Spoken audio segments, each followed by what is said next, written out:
Ça ne nous donne pas forcément la preuve que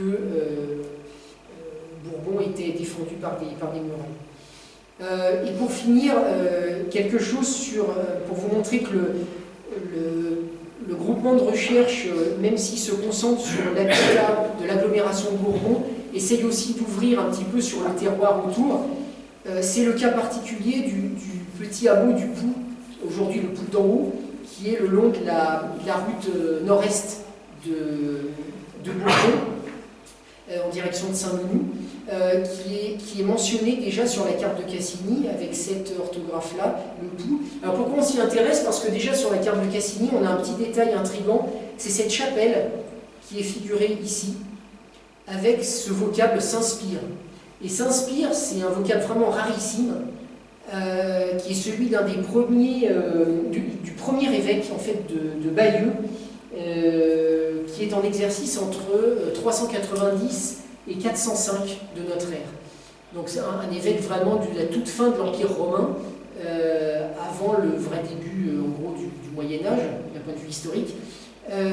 Ce qui est intéressant, c'est que le fait de recourir à un vocable aussi ancien que ça, et d'un évêque gaulois, pour qualifier une petite chapelle excentrée comme ça, qui n'est pas dans la ville,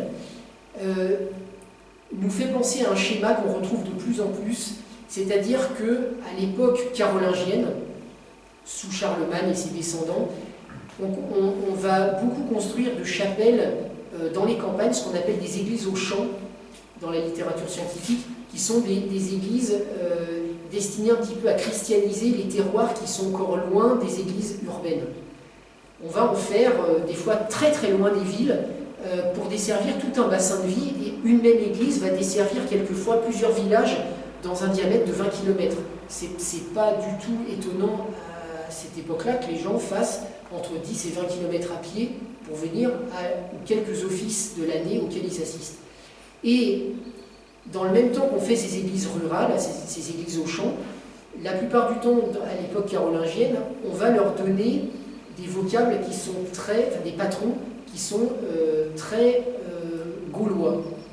On régionalise les cultes, c'est-à-dire que plutôt de recourir à des saints, on va dire universels, par exemple Saint Sauveur, Saint Jean-Baptiste, Saint Pierre, qui sont des saints adorés, qui servent de patrons depuis l'Antiquité romaine dans tout l'Empire romain, on va prendre comme patron des évêques ou des confesseurs gaulois. S'inspire et dans ce cas-là, et du coup ça nous laissait penser que ça pourrait être la trace d'une église potentiellement du début du Moyen-Âge, faite à l'écart de la ville, potentiellement pour christianiser une campagne. Là où c'est très intéressant, c'est que ça se conjugue avec le fait qu'au hameau du Pou, au XIXe siècle, on a découvert énormément de traces d'installations antiques, et notamment de villas. Alors ici, j'ai repris le plan d'un de mes collègues, Simon Baraton, qui fait partie du groupement de recherche, et qui a cartographié ici de façon assez précise autour du hameau du Pou, en vert, les zones de découverte du XIXe siècle qui sont mentionnées. Alors notamment avec son appellation le champ de la chapelle, un champ qui a livré plusieurs éléments de construction, mais qui pourrait surtout rappeler la chapelle Saint-Spire dont je vous parlais juste à l'instant, et sur le Pré-Chaumas aussi d'autres évidences archéologiques visiblement de tuiles antiques, de mobilier, de restes de maçonnerie, qui laissent à penser qu'on a des restes de villas avec des traces en rouge ici d'un fossé défensif que les scientifiques de l'époque ont localisé tant bien que mal avec les indications textuelles qu'ils pouvaient nous donner. Tout ça nous laisse à penser que donc à l'écart de l'agglomération de Bourbon, au nord-est, là, dans la zone du Pou d'en haut, on peut avoir une concentration assez intéressante de témoins d'un passage d'époque et de passage d'occupation entre l'installation, l'occupation antique gallo-romaine, potentiellement urbaine ou rurale, puisqu'on parle de villas, et les choses qui prennent immédiatement la suite au tout début du Moyen-Âge. Peut-être cette chapelle s'inspire, peut-être une installation rurale de type village du Moyen-Âge, qui ensuite reste complètement excentrée à l'écart de ce qui va devenir la vraie ville médiévale de Bourbon, qui est à l'endroit de l'agglomération actuelle. On est à 2 ou 3 km d'écart. C'est pas étonnant, on a plusieurs sites Bourgogne du Sud, Bourbonnais, Loire, etc., qui nous montrent ce type d'implantation du début du Moyen-Âge qui est complètement excentré par rapport à ce qui deviendra la ville médiévale. Et quelquefois, sur 2, 3, 4 km, on a une ancienne église paroissiale qui reste l'église principale du lieu avec son cimetière et qui est en dehors de la ville. Ici, ce n'est pas le cas puisque l'église paroissiale est devenue très vite l'église du prieuré Saint-Georges, mais on peut se poser la question de ce que cette chapelle s'inspire pouvait jouer comme rôle dans la géographie cultuelle et religieuse de l'endroit. Donc voilà, le Puy d'en Haut sera aussi très certainement un de nos lieux de réflexion, éventuellement de parcours, et peut-être aussi dans la salle, certains d'entre vous habitent le Puy ou son voisin, peut-être vous nous verrez un moment parcourir en long et en large les chemins, éventuellement regarder ce que la topographie, les champs, etc. actuels peuvent nous dire sur place. En plus de nous voir arpenter peut-être à un moment les rues de Bourbon de façon beaucoup plus prononcée que ce qu'on a fait jusque-là. Voilà, j'espère que j'ai pu exposer de façon suffisamment claire pour vous un petit peu les différentes pistes qu'on a levées jusque-là. J'espère que ça a été assez clair, que ça vous a donné un petit peu l'envie, alors soit d'en apprendre un peu plus sur votre ville, soit éventuellement de rentrer en contact avec nous si vous avez soit des indices, soit vous êtes intéressé par des choses qu'on a pu voir, ou que vous avez des choses à nous montrer, etc. J'espère que, en tout cas, je ne vous aurai pas ennuyé avec l'ensemble de mon discours et mon côté bavard qui m'a fait largement dépasser le temps qu'on m'avait imparti. Et je vous remercie de votre attention. Merci.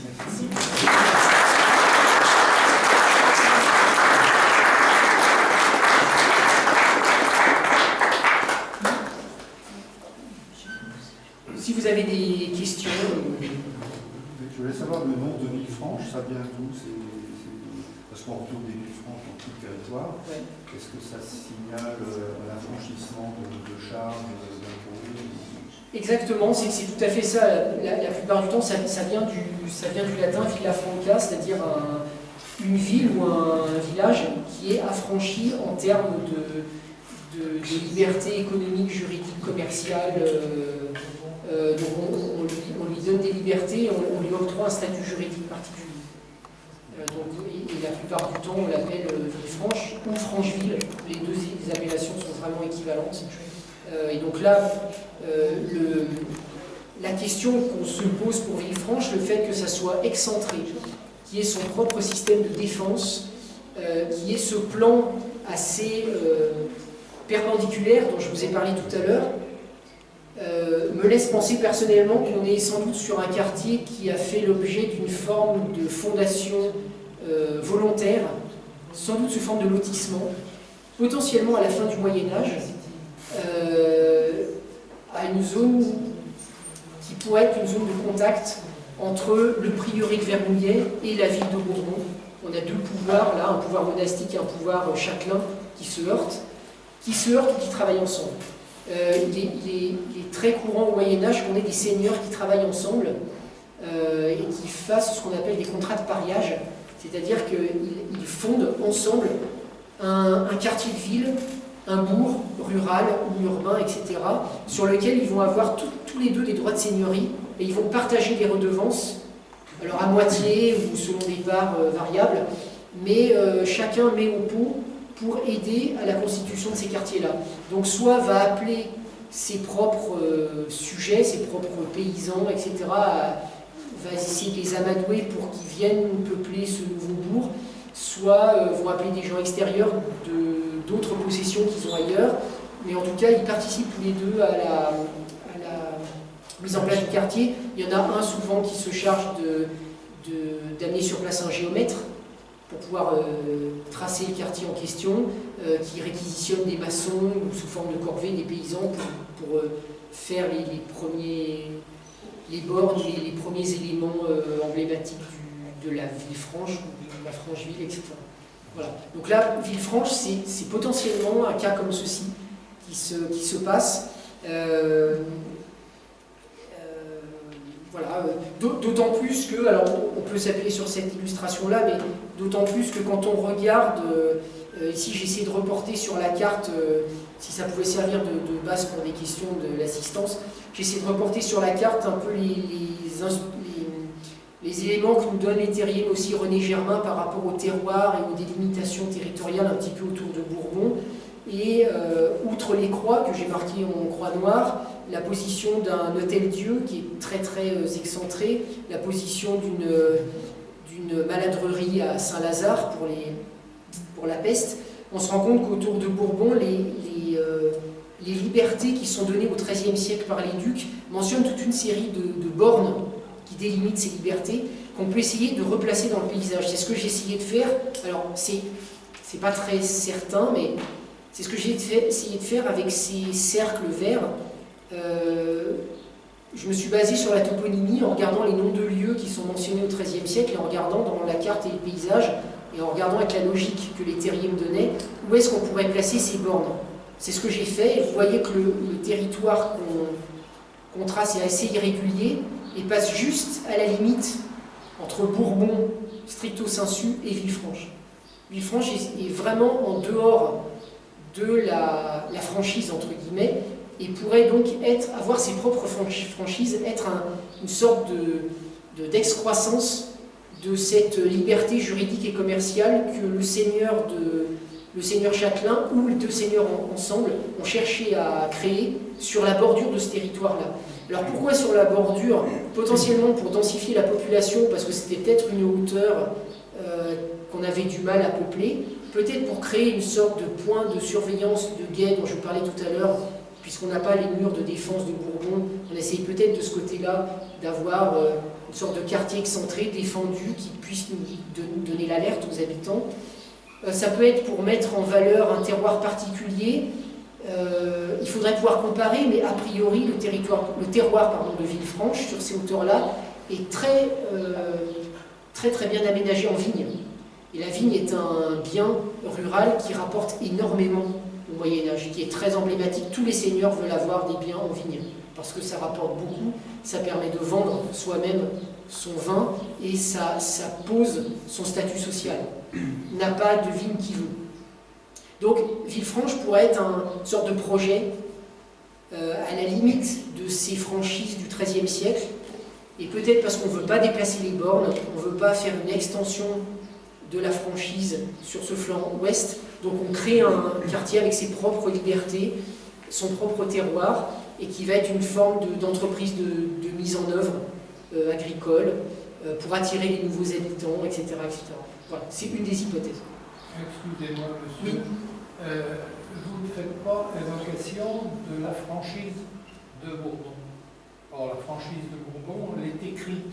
Oui, tout à fait. La franchise de Bourbon donne les limites, justement, de ce périmètre. C'est ce que j'ai reporté donc, ici. Vous l'avez vu en main. Tout à fait, je l'ai eu en main, c'est pour ça que j'ai posé ces bornes. Là les ronds verts, c'est vraiment les bornes que mentionne la franchise. Mais c'est pas du XIIIe siècle, là, c'est du 1100 et de banane. La toute première, ouais. mais les bornes sont mentionnées dans celle du XIIIe. Et donc on a des difficultés à savoir si les bornes de la fin 11e sont exactement les mêmes ou pas.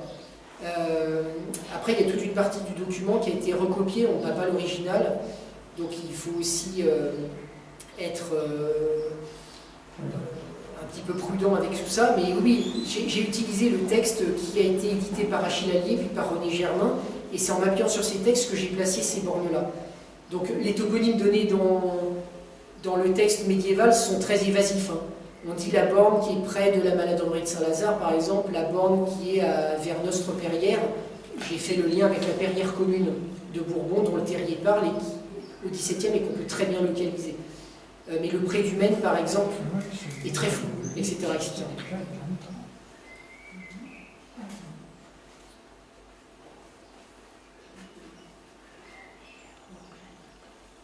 Vous avez parlé de villes ouvertes, oui. Mais est-ce que ces portes dont vous avez parlé ne seraient pas simplement un octroi, où on serait invité, quand on rentre en ville, à payer un droit. Alors de toute façon, c'est une bonne question, oui, très certainement, d'autant plus qu'au Moyen-Âge, la porte a le double rôle. Ouais. Vous n'avez pas de porte qui ne sert pas en même temps de lieu de perception de taxes pour rentrer, et de la même manière que les bornes de la franchise sont des bornes qui mentionnent différents régimes fiscaux.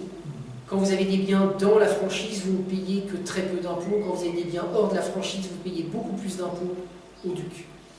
Donc les portes, oui, sans aucun doute, ça sert aussi de perception, notamment pour les commerçants ou les forains qui viennent de loin, et pour lesquels la porte d'entrée est le premier contact avec les autorités du château. Donc là, oui, sans hésiter, je vous réponds. Aucun problème. En revanche, quant à savoir comment ces portes étaient constituées, est-ce qu'elles étaient, j'imagine qu'elles sont maçonnées, mais est-ce qu'elles ont une sorte de châtelet, une avant-porte, est-ce qu'il y a une guérite sur le côté, est-ce qu'il y a un poste de garde détaché, est-ce qu'il y a des ponts-levis, etc. Les terriers sont absolument muets sur ces points-là. Donc je ne saurais pas vous répondre. Je ne sais pas comment l'éventuel octroi est levé.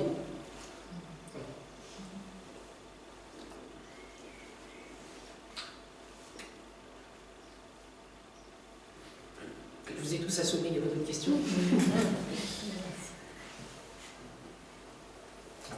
Oui. Dans l'histoire du coup d'en haut, enfin, Oui. Est-ce que vous servez de la photographie aérienne pour visualiser l'éventuel reste du bâtiment? Oui, alors on s'en sert dans le groupement de recherche. J'ai pas pu tout mettre dans le diaporama, vous avez vu que le discours était déjà touffu.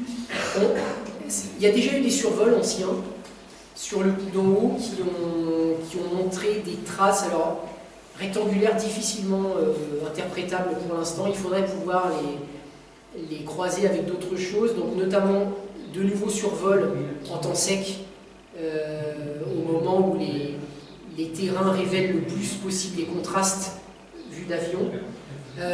Également potentiellement ce qu'on utilise beaucoup aujourd'hui, des lidars, c'est-à-dire des saisies de micro-topographie par laser depuis un capteur qui vole.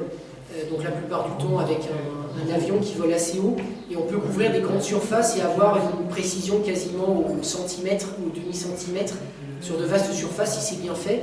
Et donc malgré le travail des champs, les labours, etc., là où il y a des voies qui passent, là où il y a d'anciennes mares, d'anciens étangs, d'anciens bâtiments, etc., on peut avoir conservé des sortes soit de micro-creux ou alors de micro-reliefs qui nous redessinent encore aujourd'hui ces vestiges enfouis.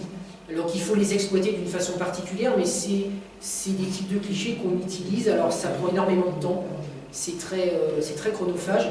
Les photos aériennes, oui, on les utilise. Pour l'instant, on n'a pas tout croisé sur le bout d'en haut, on en est qu'au début de la recherche et de la constitution du dossier, mais oui, il faudra utiliser ces documents-là. Et potentiellement faire d'autres survols.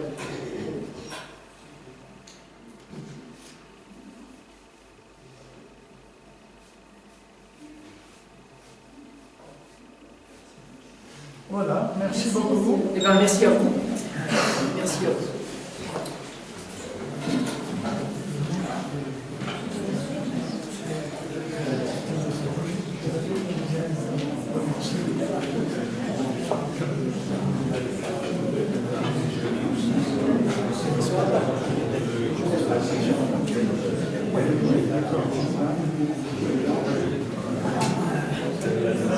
Alors, souvent, c'est plus